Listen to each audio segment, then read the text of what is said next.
Okay, good morning and welcome everyone, and I will declare the meeting open. Nanaa. Thank you. Morena tātou. O te kupu timatanga te whakaaro nui me wahi ki te atua. A tātou ki i atu e tia me tana horanga tira ta whai noho mai rā i runga ta ahu runga tapu no maha atu atu puna. Pai mārere ki aia, pai mārere ki a rātou. Tō tia ki ngā maramatangi e te atua.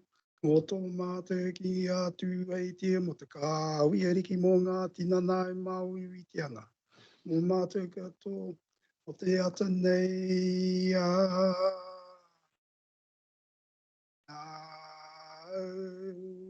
e koro e ria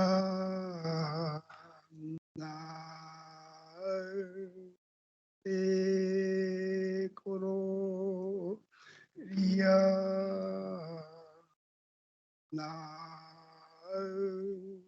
e koro ria arire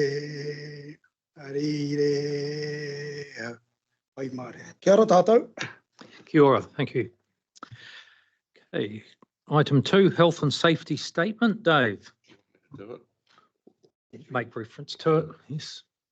Good morning, everyone. Just, you're all familiar with this health and safety statement. We'll take it as read. In the event of emergency, just follow the instructions of staff, please, and we'll get you all out safely as required. Okay, thank you.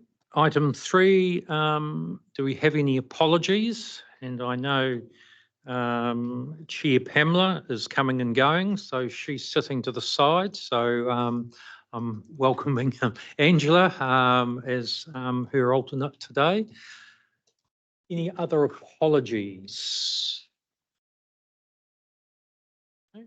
So we'll note Chair Pamela's apology for occasional absence. I'm happy to move that. Yes, you are. So we'll add Paula to that.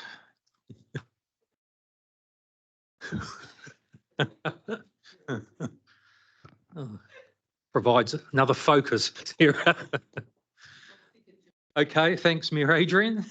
I'll put those apologies. All those in favour? Against, carried. Confirmation of the agenda, and what I'm proposing is that we bring, because staff member needs to have other commitments, bring item 12 forward, the Priority Development Areas Tracker Report, and to go after item 6. So if I can have a mover and seconder for confirming the agenda with that amendment. Okay.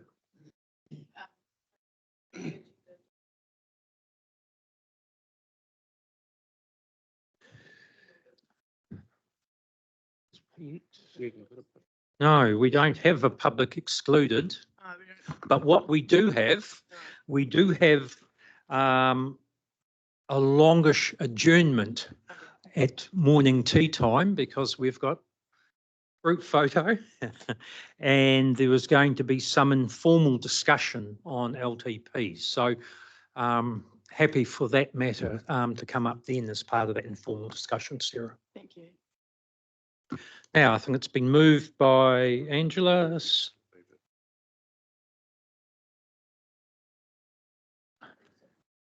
Okay, Bruce moves it, yes. Okay, Sarah's seconding. I'll put that, all those in favour, against, carried.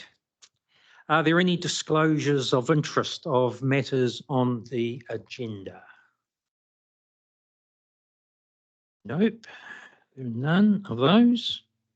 So we'll go to our minutes commencing on page 5 of our 8 December meeting 2023, and also attached to them for information are the Future Proof Public Transport Subcommittee minutes.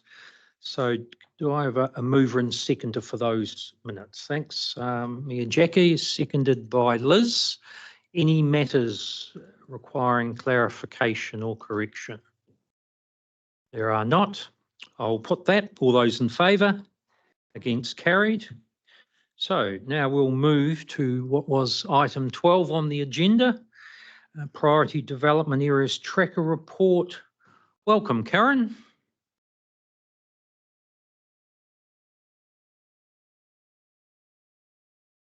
Morena tātou, ko Karen Saunders, toko ingoa. Here today to present the freshly simplified PDA Trackers report. You will note that previously when we've presented these, they've been about 25 pages long.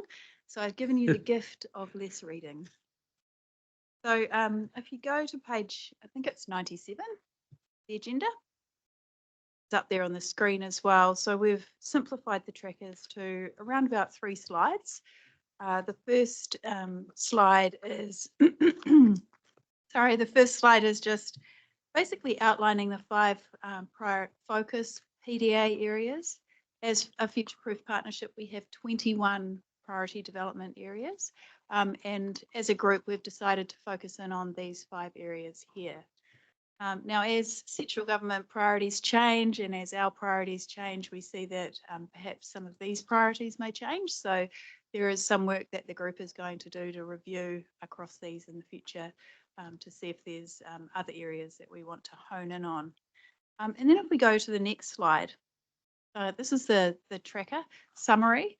So it's looking across those 5 areas and just giving a snapshot of where our challenges and barriers are across each of the various enablers, such as strategic waters infrastructure, strategic transport infrastructure, etc.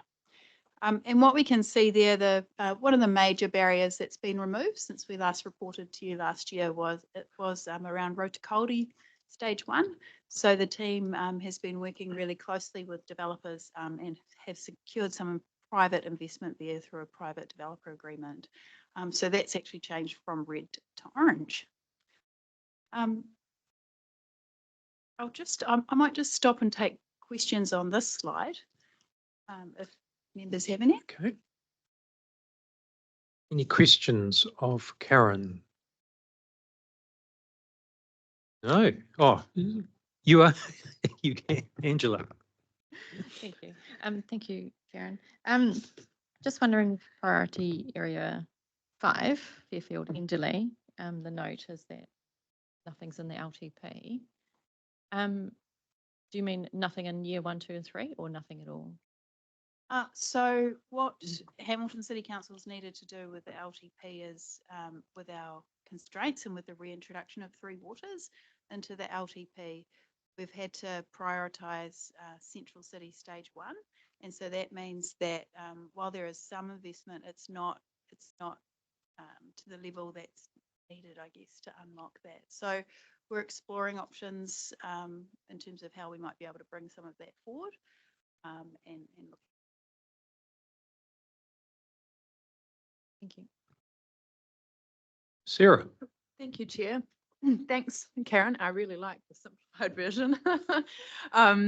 In terms of again, Fairfield Enderley, do you know if we had the funding headroom to do that work, would we have the capacity? Because I understand part of the paring back of the overall waters program was also down to capacity, ability to deliver, the market's ability to deliver and things.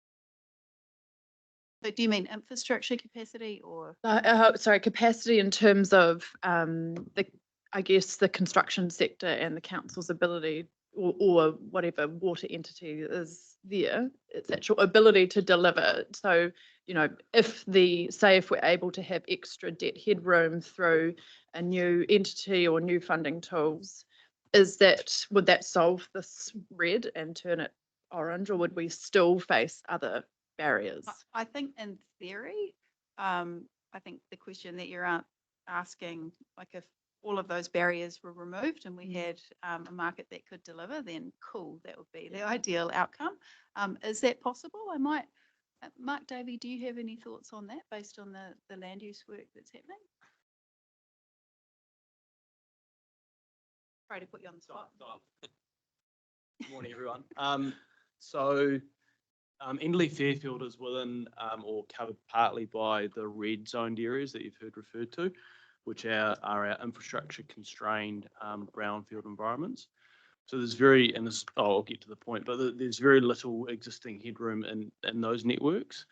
Currently in our LTP, there are funding allocation for holding tanks, which will help alleviate some of those current capacity constraints, but they're only going to provide a marginal additional level of headroom to accommodate future development. They're really about improving current network performance as opposed to allowing sort of large scale urban redevelopment.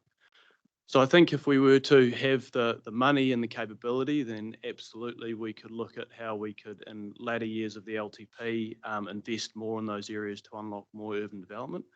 But as Karen says, as it currently stands, we don't have the funding or the capacity to do so. So we are currently looking at these holding tanks, which will, as I say, alleviate some of the current capacity issues and overflows, providing marginal additional headroom for extra development, but not at the scale that I think we would ideally like.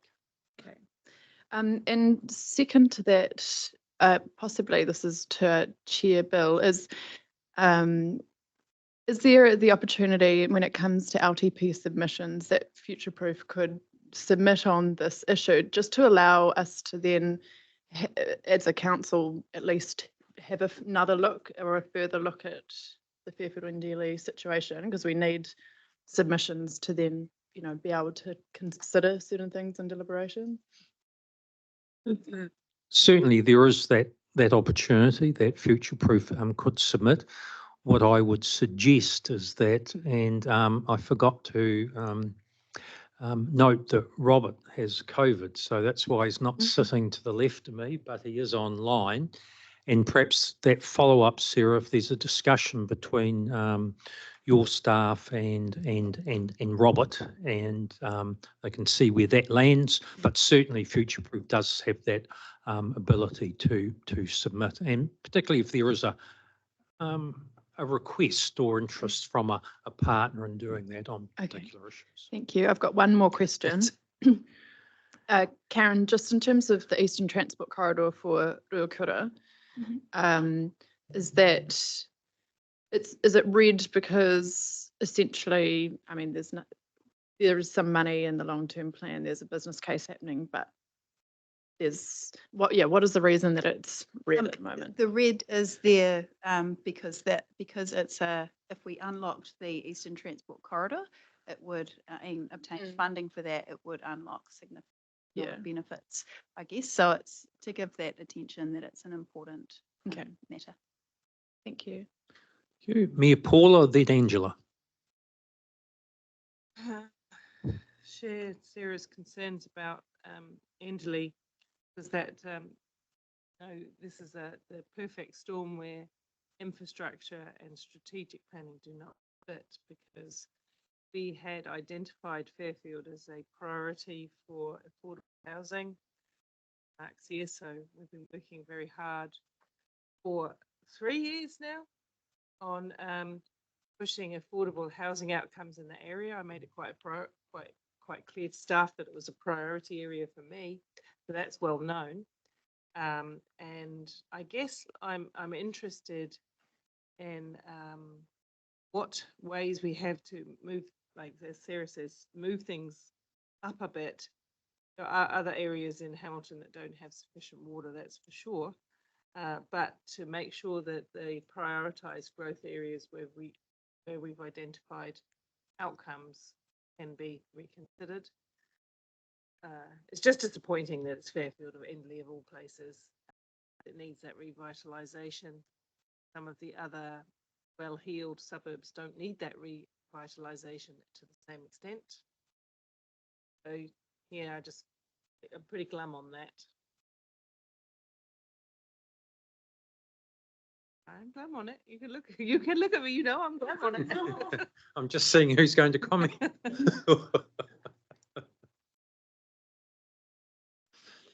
I mean, it's you know, I always feel like if you can't go under something or over it, you have to go around it. So what levers do we have? I think that's what Sarah's talking about, to reconsider.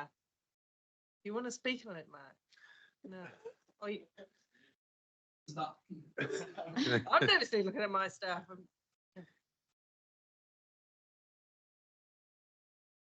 Okay, they've all got microphones now.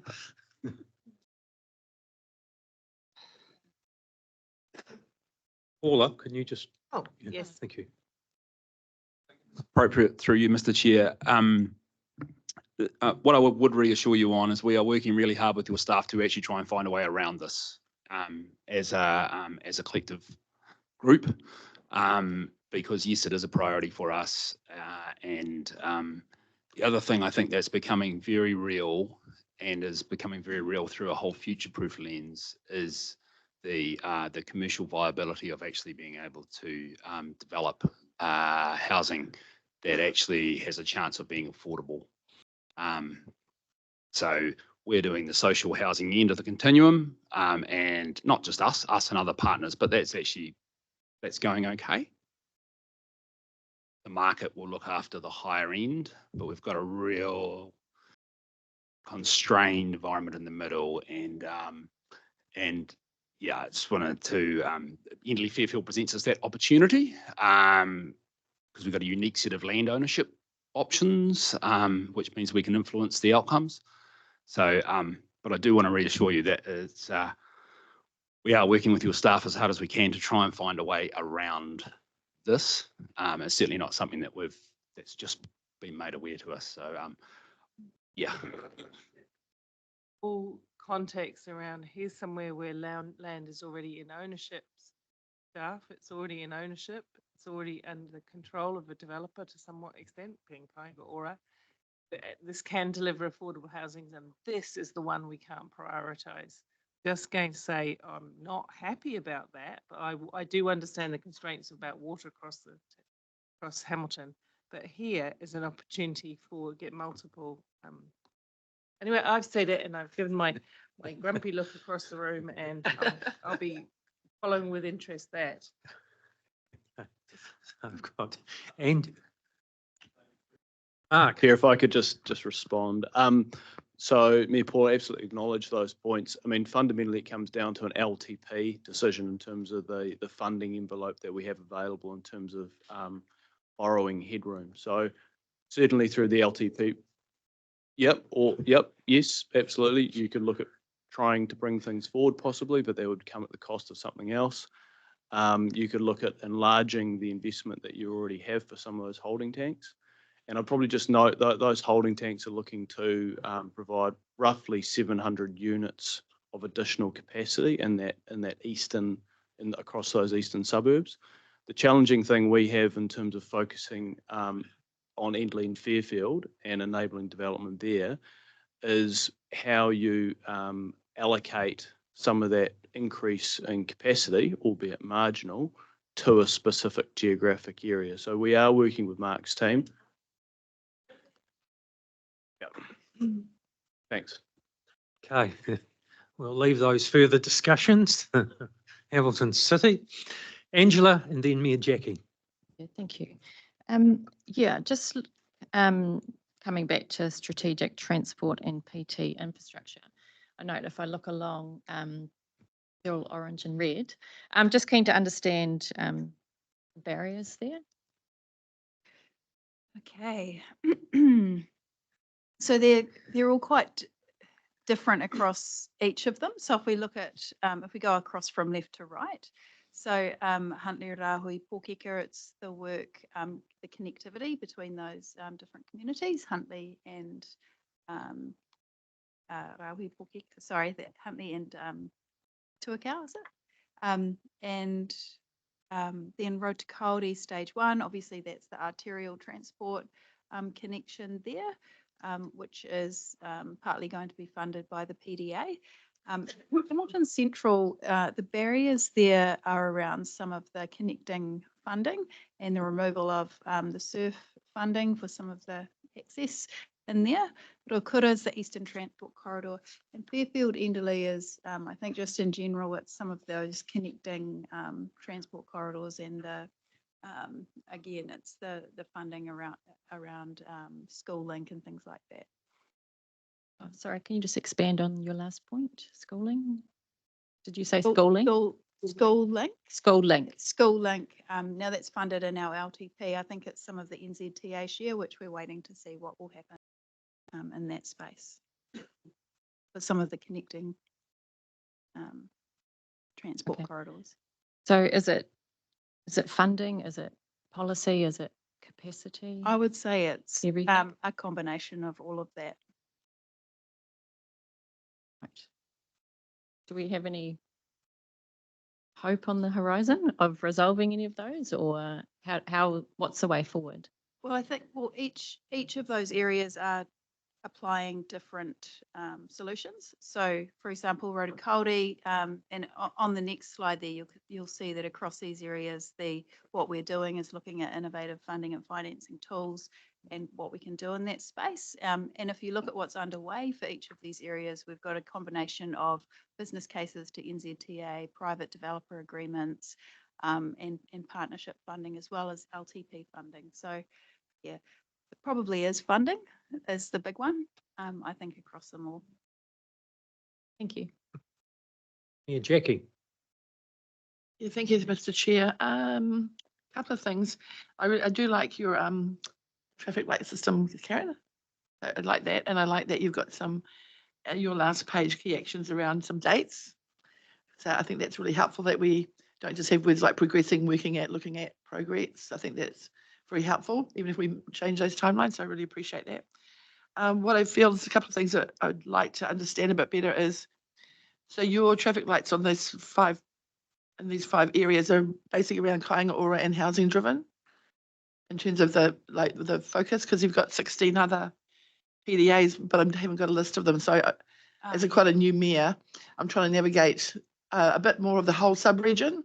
Yeah. And the prioritisation as to why we're particularly just reporting only on these.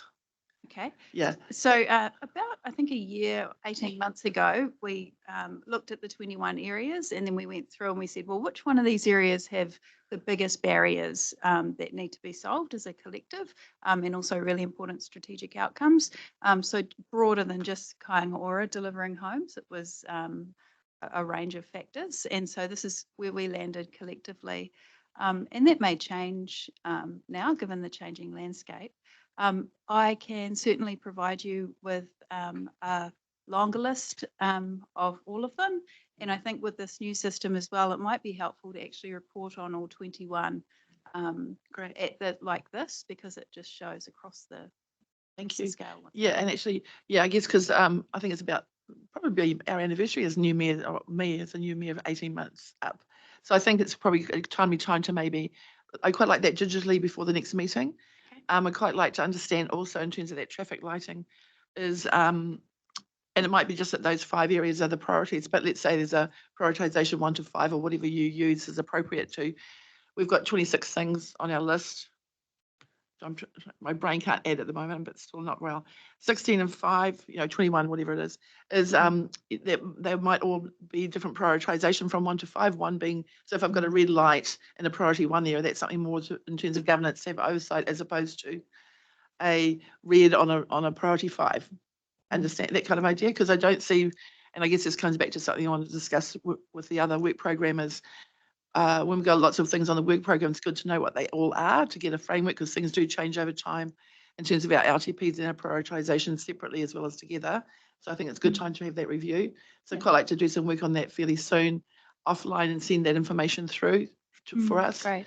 If that's okay. But also if you've got what you feel is that priority, so we can actually go, oh yeah, we agree or don't agree.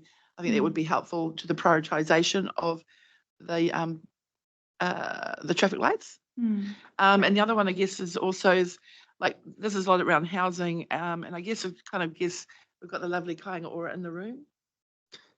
They're really supportive without putting them on the line. So with government processes in the 100-day plan and stuff like that. So where's KO in terms of what's happening and how that might affect our sub-region. Oh, and the other word is on the last page. I think we have to change, sorry, on that page, I've got on page 100. Continue to pursue future-proof sub-regional deal, I think is kind of where we're thinking about, because there's a region and then there's a sub-region. So it's not metro or metropolitan, but it's our sub-region. And also I think the review of the PDA focus areas we might want to pull that forward from May, June a little bit, but I'm sure that you're, that. But yeah, just, I guess I'm kind of interested in where KO is and the ramifications for us and our projects and our LTP, which is a government as well. It sounds like a Mark Rawson question. Sorry, Mr. Chair. Unfortunately, it's probably really torn sharp from an aura perspective, our part of the housing continuum, and not sure. I think MHUD will be online somewhere. In short, we are under review, which is one of the government's 100-day plans. That process is progressing. We're likely to have a reasonable amount of direction around that in May, which is probably aligned to the budget as well. And at that point in time, we'll have a lot more clarity about the expectations of role, mandate, and what funding programs might look like for the growth of social housing. In particular, would be a big point that I think everyone's interested in. So that's probably where we're at. We're in sort of focusing on delivering as much as we can and doing the best job we do right now. Future, I honestly don't know. I don't know that anyone does just yet. Just final point, I guess, is always, I guess, because we've got Kay in the room, I'm sure you'll be around for a long time with your acumen. Sorry, I got my back to you. Is we don't just build houses, we're building communities, because you have highlighted some of these things on this PDA around the employment opportunities, but the social framework and network and fabric of a community has a lot more nuances that are equally as important as, yes, a roof over your head that's safe, secure, but also how KO and the central government can support that fabric would be helpful to me. And also, I guess, KO online later, I'd quite like to understand the existing Huntly Rahui Pukeka portfolio of housing and its condition at the moment and the plans to any upgrades. So I'd quite like to take that offline with you. Yep, sure. Your staff will be fully aware of it. Yep, sweet, no problem. I note John McDonald from MHUD is online. John, anything that you'd like to add to the conversation and the commentary that's just been had? Yeah, thanks, Bill. Look, I think agree with Mark's comments. I think that pretty much covers it in terms of what I would say. I think we're hoping that we will be able to provide some clearer information over the coming weeks once we have some direction around the Going for Housing Growth package with government. So as soon as we have a bit more information, we will absolutely come back to you with that.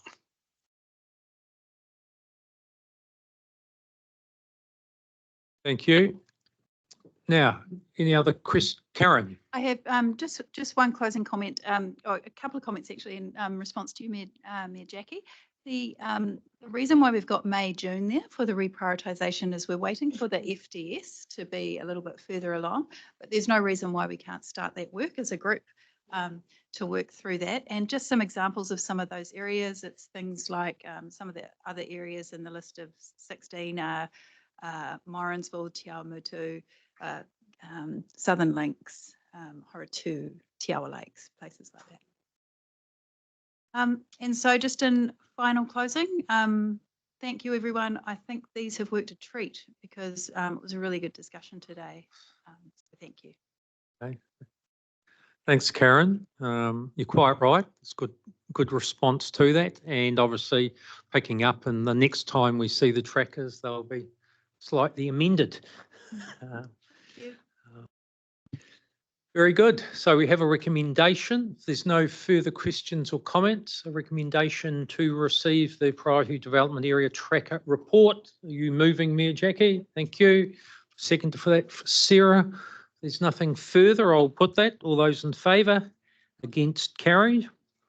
So I'll now take you to item 7, the Implementation Advisor's update report, commencing on page 30. Robert, welcome. Thank you all. So in terms of taking us through your report. Right. I'll keep my presentation fairly short and simple. So the report is the next iteration in trying to improve the reporting to you so it meets those expectations you've set in terms of traffic lighting, in terms of giving you some sense of what we're doing next in terms of delivery of the program and giving you more transparency about what's in the program. Already taken notes from today's conversation about some improvements that we can make to the report further. So happy for feedback. The key item that's highlighted in the report for a discussion, which is the GPS submission, which is dealt with later in the paper. But while I've got the floor on submissions and government legislation, I thought it probably was worth a quick update on the fast track legislation that has gone into Parliament. So I haven't got a big presentation about the fast track presentation. I've had a look at it, and there's, from our perspective, looking at infrastructure delivery, it provides some useful pathways potentially for some of those big pieces of infrastructure that we need to get consented, if we can get them through the criteria. I take a lot of heart from, I think it's clause 17, where it lists the factors that the ministers at the moment may consider in identifying projects for priority, that there's a couple of references to regional spatial plans or spatial strategies and things like that as criteria for inclusion, but also matters to be considered when they're making their decisions, or matters that may be considered. I haven't had a chance to talk to your officials about the potential for Future Proof to put in a submission on the bill. If it was a submission, I suspect it would be largely about the test of the may consider and trying to get that up into a shall consider test for things like Future Proof. And that if we keep our point really sharp, that's the big thing I'd want to see out of that bill for Future Proof. Is that it's given more than just an optional weight in the consideration of ministers. So any feedback on that, and any feedback on whether you want us to make a submission on that point, would be quite useful today as well. Okay, thanks, Robert. And I think just before I open it up, and I presume you've picked up the point in terms of providing milestones or dates and some of those key future activities and a likely delivery date. So yes, thank you. I've had feedback on that point, and it was raised in the PDA report as well. So we will sharpen up the next lot of reports, probably by adding either that or adding an actual column of time frame for delivery kind of thing on the report. I'll look at what works best in the form of the document. Okay, no, thanks, Robert. I'll open it up for questions or comments.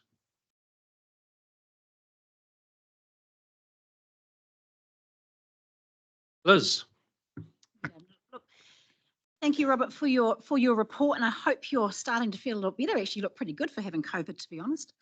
Hey, I think this is probably a question that's going to come up in one of the latter reports around the waters anyway, but I thought perhaps it would be helpful, because it's in your work stream and in your report, to help us understand the difference between the work you're doing and the work that the Mayoral Forum are doing. Really important point. So, and we discussed this at Chief Executives as we were scoping up the work that we're doing. So we're focusing on as future proof, what are the strategic outcomes we need in terms of water, and what strategic planning do we need to do in terms of water availability, water quality, that sort of stuff. So it's very policy and planning focused. The Mayoral Forum work, as I understand it, and as the Chief Executives explained it to me, was much more about given all of our strategic priorities across all of the local authority partners, what's the best means of delivering water services. So we're much more in the what do we want from any future structure, and they're much more on the how do we deliver that what you want most efficiently for our communities. Does that make sense?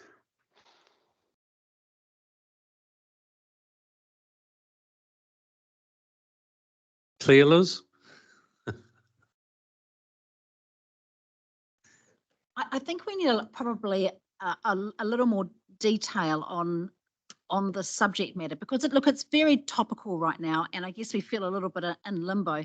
What we're wanting to achieve, of course, is greater clarity around what all the councils are doing. Now we've got this situation where we've got a really large mayoral forum and a much smaller future-proof forum. So what should we be doing around this table, and what should be enabled around the greater, bigger mayoral table? And look, I'm happy with what your answer was, I guess, but I still just want to understand what our role around this table might be going forward. And I think Robert's ensuring that, given there are those two work streams, that there is not duplication of effort between those two initiatives. Absolutely. Yeah. So hopefully, is Mark Tamura in the room yet, or because Yes, he is. He is. Okay, so Mark, you've got an alert to answer the question in a bit more detail about what's in our piece of work when you come on the floor. Yeah, he's heard that request. Good. Okay, Sarah. Oh, Same topic. I know, you go. Okay. Thanks, Chair. Just also on the topic of waters on page 34 of our agenda, it talks about a review of Te Ture Whaimana. What is that review in terms of its scope? Okay. So Te Ture, the statutory requirement on the Waikato River Authority is to review the vision and strategy as a whole every 10 years. So they have commissioned a review, which they're just about to get underway with a series of discussion documents. The breadth of it is broad, so it's looking across the entire strategy. How well has it gone? Has it achieved the expectations of the Crown and the iwi as the settlers on the Act and the Trust? What things might need to be done in response to it? How do we give effect better to the idea of restoring and protecting the river? The kinds of questions that the river iwi are asking are things like, do we need specific targets and measures? Are we doing enough to give koha back to the river? So are we really achieving restoration, or are we just avoiding mitigating adverse effects at the moment? And some specific issues that are still being identified around specific topics that they don't know that the vision and strategy as it was originally drafted adequately gave effect to. So the big thing for us all to remember is Te Ture Whaimana actually is the preeminent environmental management regulation in this region, in the Waikato region. It overrides any of the existing national policy statements. It's got specific, even in the new Fast Track Act, it's got a specific clause all on its own in terms of its importance for the government to give effect to it. So it's a very, very important piece of work for us in terms of standard setting for the region as a whole. Yeah. Does that help? It's big. Yeah. It's very important. Okay. And Robert, in terms of, I guess, the standards that it sets, is there consideration given to affordability, given right now, I guess, higher standards are driving massive increases in costs and then rates at the moment for water infrastructure? And so is there consideration in that process around the balance and what we can achieve and what timeframes within reasonable financial constraints? So I'm beginning to think I perhaps should have declared a conflict of interest at the beginning, because I am the project part of the team project managing the review of Te Ture Whaimana, and so there's stuff. There are we're still in the scoping of the project with the WRA and the River Iwi at the moment. The way in which the process is the adoption process works is they do need to meet the standard of a regulatory impact assessment before any changes to the vision and strategy can be made. So they will have to think about the costs and benefits and of implementation.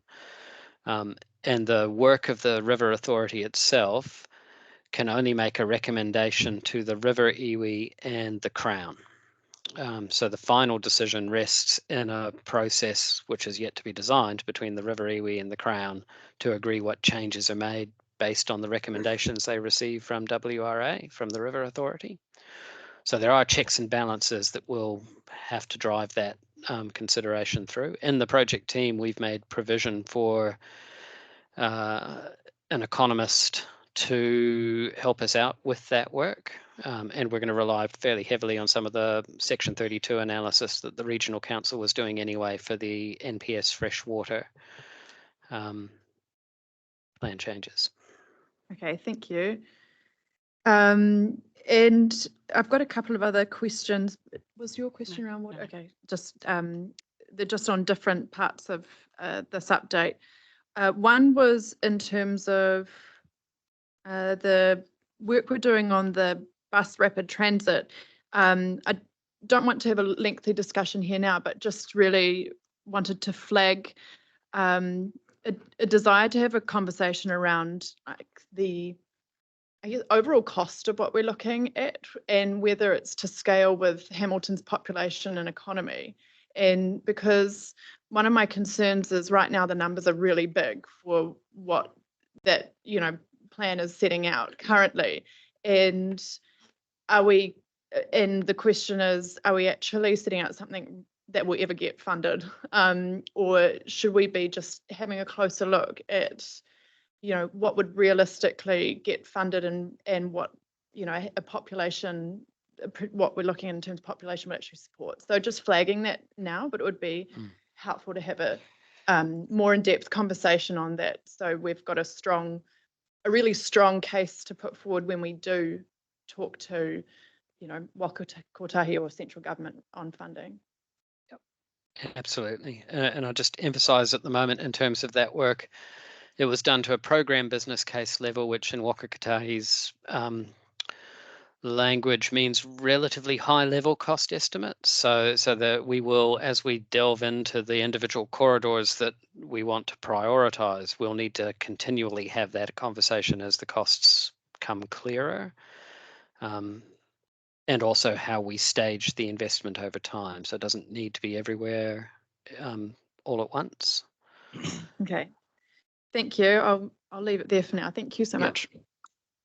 Mayor Susan. Oh, look, I was, oh, hi, Robert. Hey, I was just going to throw in there a bit of a support, vote of support, if you like, for future-proof making a submission on the fast track legislation as you'd requested feedback on it earlier. Okay. So, yeah, we certainly think there's merit in that.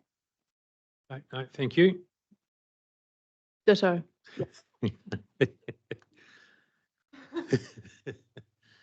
Mayor Jackie. Yes, thank you, Mr. Chair. Great report. Sorry that you're not here, Robert. I think you're doing a fine job. A couple of just questions. So I'm really interested in your progress and those timelines. So that's great. Just clarification when you were talking about the website and branding, and I guess we'll talk about the Tom's plan or strategy later a little bit more detail. But just the last part on page 32 was talking about didn't acknowledge Matamata or Hauraki catchments adequately. I actually thought it should have said Waipa, but then I'm kind of like, I'm not sure it's meaning catchments as in water catchments or as in council catchments. So just wanted to clarify when preparing the branding, what it's specifically supposed to be for. I think it was, in that sense, it was referring to the catchments, river catchments, rather than the council catchments. So why So would it- all of our pictures were of the Waikato River kind of stuff. And the brand, when we talked about a brand, but there was a potential brand of future-proof Te Toki, and then Waikato also being in the title. But we thought if we had Waikato explicitly mentioned, then we didn't capture Matamata Piako and the Hauraki bit of our region. And if we went the other way and get Waikato, Waipa, Matamata Piako, Hauraki, suddenly your brand is kind of sorry, hard to outline. happy to have this later, but Yeah. I guess I thought there's a website for future proof, which is 5 councils. So I guess rather than like there's different rotis, different water catchment areas, different, and I just simplistically thought it was a website for the district council. So I'm confused. If we get to land on a place, then I can then explain it to others as to why it's not that the boundary is bigger, but that's okay. Can I defer? Yeah, can I give Natalie a chance? Sorry, COVID brain is giving fluffy answers. Can I give Natalie a chance to speak to that when she comes on? Yeah. You can help. If I could just add to it, I think the key point here is we have the Waikato River Authority that encompasses the Waikato and its Waipa and everything. We will have the Hauraki catchment will encompass the Waihau, Piako, Waitoa catchment. So in simplicity, rather than talk about councils, it will be the Waikato and the Hauraki catchments in the water space. Is probably the simplest way to put it. While people won't, it doesn't, that's the simplest way to do it. Well, we'll come back to that when Natalie presents and have that discussion. Oh, do you have another question? Yeah, just the other one was also on that page, the point above, which is the future-proof deal support, developing the city deals.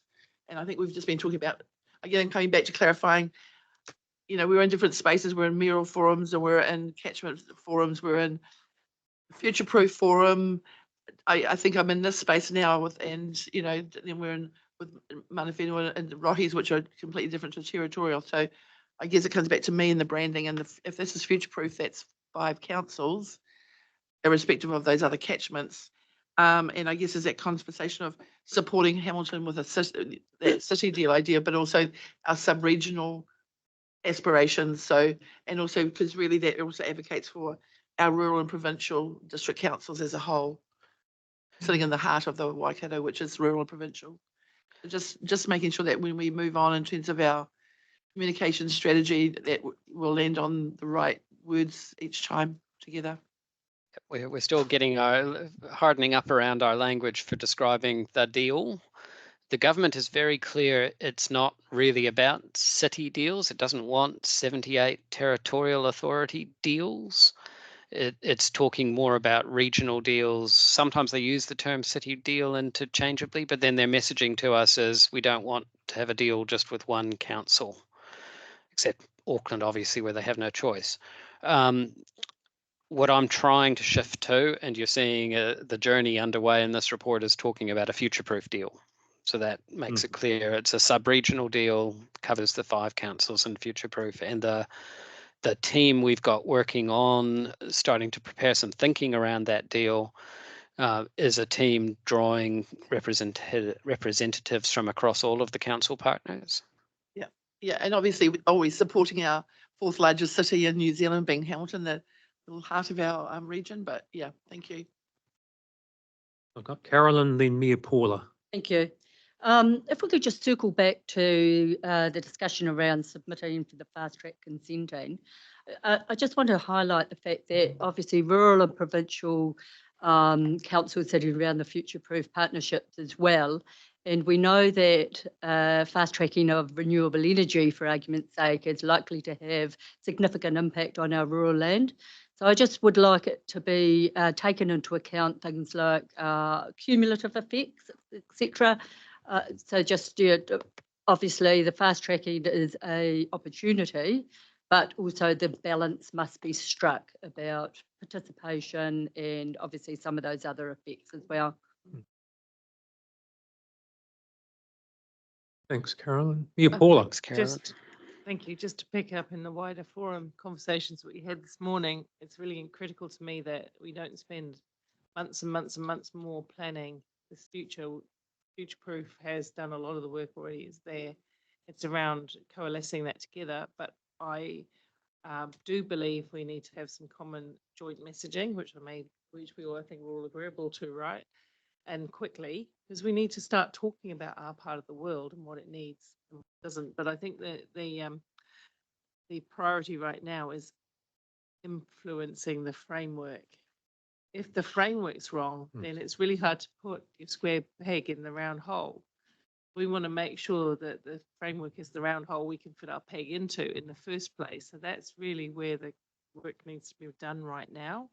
What are the key elements that we need contained in a framework to give us the agility to get our deals, sub-regional deals, in there? And that's, I mean, Robert, you know, that's my fear, is that if look, some people are being pretty bold and tenacious in this space right now. We can't afford to go, oh, well, we just don't want to be, we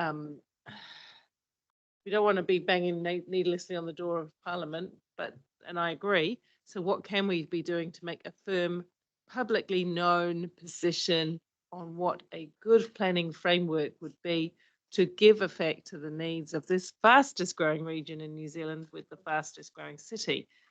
That's where I feel. Anyway, sorry, I'm going to have to go jump out to my meeting. Be back. I'll be back. I'd say, Paula, that was well said. I think it's a really good. I think you did a really good summation of our casual conversation as well around it as well.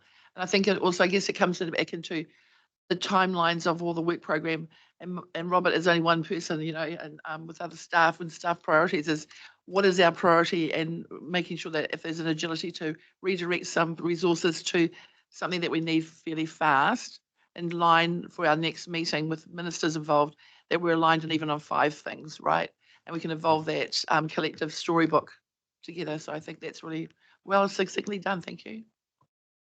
Thank you. And That's Robert- that's very useful guidance and pertinent, because we understand that sometime this month the ministers will be coming up with a draft framework for deals, and we'll be given an opportunity as local government to comment on them. Speaker. It's sorted now. No, the speaker was on of Paula's, so it's gone off. It's all right. Sorry.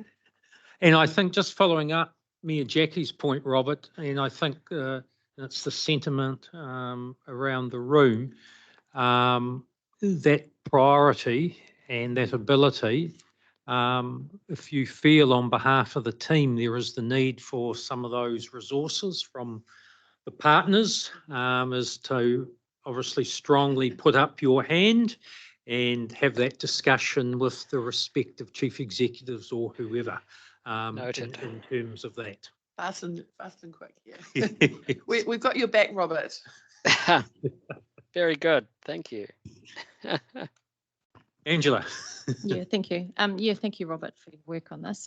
Yeah, just would like to endorse, you know, that future-proof approach to whatever the sub-region deal looks like. Yeah, noting, you know, our context within the wider region, and also interregionally with the Golden Triangle as well. So yeah, just as long as we're highlighting that this is, you know, the sub-region is our focus at the moment, but not forgetting about the whole region as well. So yeah, just in that storytelling. Yeah, thank you. Sarah. Thank you, Chair. Robert, I was just wondering, in terms of the fast track consenting submission, what would be the process, since the timeframes are quite tight, to, I guess, bring together all of the partners' views, the future-proof partners' views, because there may be some differing views and would need to reconcile those. Yeah, it is a tight time frame. It's a bit like the GPS submission that we've bullet pointed for you today in the paper later on in the agenda. I haven't thought the process in detail through, to be honest. What I could imagine is a place, which is what we did for the NBA bill, where I got all of the technical people together to share what each of the individual councils were going and were saying, and we from that distilled whether there was anything we needed to collectively say consistently in terms of future proof. In the end, with the NBA bill, we elected not to put in a submission as future proof, but the individual partners incorporated the future proof technical officials' view into their own submissions that they then recommended through to you as individual councils to submit. This time around, and with the rise of deals, I'm thinking they're a very small and tight future-proof submission that emphasizes what future-proof is and what it does and gets the brand in front of the select committee actually could be quite useful, as opposed to letting the individual partners do all of the advocacy. I'll need to work through that with the chief executives on the budget side of things to see if they're willing to pay me to do that. But the first step will be getting all of the officers together to work out whether there is a common future-proof line that we need to do, in addition to what I've already said about the clause 17 stuff, which I think is the most important to me, is that we get statutory weight. And then I suppose the question back at you as an implementation committee is whether you would like to have a little brief workshop once we draw a conclusion, a phone conversation as the local government members of Future Proof on whether you want us to go ahead with a submission. Before I finish, just that last point is when we put in submissions as Future Proof, we tend to put them in only as on behalf of the local government members of Future Proof. Obviously, the central government agencies are a little bit conflicted, so they can't be involved in providing submissions. And we give Waikato Tainui the opportunity to join into that list or not, depending on how they feel about the topic. Okay, thank you. And just to confirm, we have delegation to, I guess, as the future-proof members Put here in submissions. to put in the submission, right? Yes. Yeah. Okay. Yeah, it sounds like say some kind of online discussion then with the council members around the table would be really valuable to sign that off, because a joint submission would be the best way forward in my view. The other issue is the sub-regional with sub-regional deals, potentially some of what's put forward in the fast track list, or the way that it's put forward, would, I guess, not align with our priorities and things. So yeah, how do we, is there anything that we can further do around that sub-regional deal space and kind of trying to get more alignment? Is this the potential, what potential sites might turn up in the schedule of sites that are given fast track? Yeah. Because it's hard to say until we see it. I suppose that's why at this stage my advocacy was focused on the not a may consider our strategy, but shall consider our strategy test that allows us at least to enter into a legal conversation with the minister about whether he gave us due weight.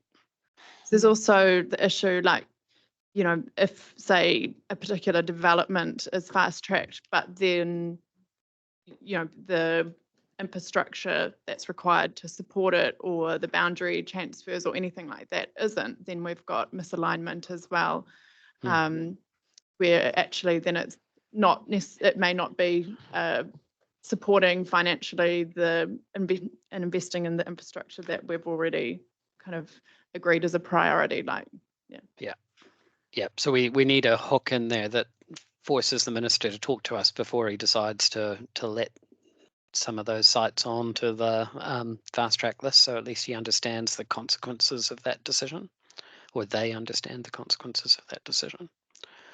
At the moment, there's nothing like that in there. There's no circuit breaker. It's just the minister may, if he wants to, consider a bunch of things.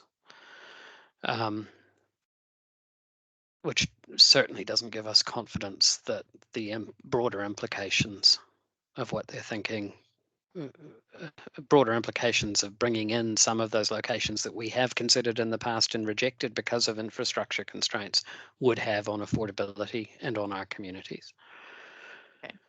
Thank you. Now, so there's two mayors have questions or comments. Now, Lyndall, in terms of the photo and the timing of that, do we need to adjourn for that to occur now? I think it would be good if we could do it sooner rather than later. Okay.